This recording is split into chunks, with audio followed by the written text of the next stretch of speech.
ఈ మధ్య జరుగుతున్న కొన్ని సంఘటనల దృష్ట్యా ప్రజలందరికీ ముఖ్య గమనిక. తెలంగాణ హౌక యంగ్ కంపాషన్ రేపటి నుండి కొత్త వాట్సాప్ మరియు ఫోన్ కాల్ నియమాలు అమలు చేయబడుతున్నాయి. అన్ని కాల్స్ రికార్డ్ చేయబడతాయి. అన్ని కాల్ రికార్డులు సేవ్ చేయబడతాయి. వాట్సాప్, ఫేస్బుక్, ట్విట్టర్ మరియు అన్ని సోషల్ మీడియాలు పర్యవేక్షించబడతాయి. ఈ సమాచారం లేని వారికి తెలియజేయండి. మీ పరికరం మంత్రిత్వ శాఖ వ్యవస్థకు కనెక్ట్ చేయబడుతుంది. ఎవరికి తప్పుడు సందేశం పంపకుండా జాగ్రత్త వహించండి. మీ పిల్లలు, తోబుట్టువులు, బంధువులు, స్నేహితులు మరియు పరిచయస్తులు జాగ్రత్తగా ఉండాలని మరియు సోషల్ మీడియాను కనిష్టంగా ఉపయోగించాలని తెలియజేయండి. ప్రభుత్వాలకు లేదా ప్రధానమంత్రికి, ముఖ్య మంత్రులకు మరియు మంత్రులకు వ్యతిరేకంగా ఎలాంటి సందేశం, వీడియో మొదలైనవి పంపవద్దు.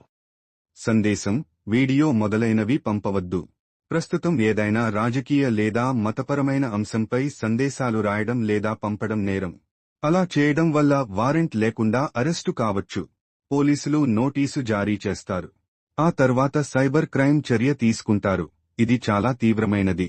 దయచేసి మీరందరూ, గ్రూప్ సభ్యులు మరియు నిర్వాహకులు, ఈ విషయాన్ని సీరియస్గా తీసుకోండి. తప్పుడు సందేశాలు పంపకుండా ఉండండి. ఇతరులకు తెలియజేయండి మరియు జాగ్రత్తగా ఉండండి. దయచేసి దీన్ని షేర్ చేయండి. గ్రూప్ సభ్యులు మరింత అప్రమత్తంగా మరియు జాగ్రత్తగా ఉండాలి.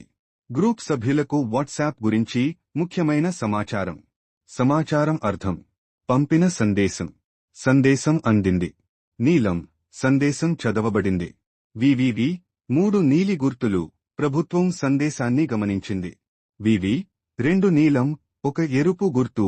ప్రభుత్వం మీపై చర్య తీసుకోవచ్చు. నీలం, ఎరుపు: ప్రభుత్వం మీ సమాచారాన్ని తనిఖీ చేస్తోంది. వివివి: 3 ఎరుపు గుర్తులు. ప్రభుత్వం మీపై చర్య తీసుకోవడం ప్రారంభించింది మరియు త్వరలో కోర్టు నుండి సమన్లు వస్తాయి. బాధ్యతాయుతమైన పౌరుడిగా ఉండి మీ స్నేహితులతో పంచుకోండి. దయచేసి దీన్ని మీ ఇతర గ్రూపులకు వీలైనంత త్వరగా పంపండి. Telangana police cyber crime department.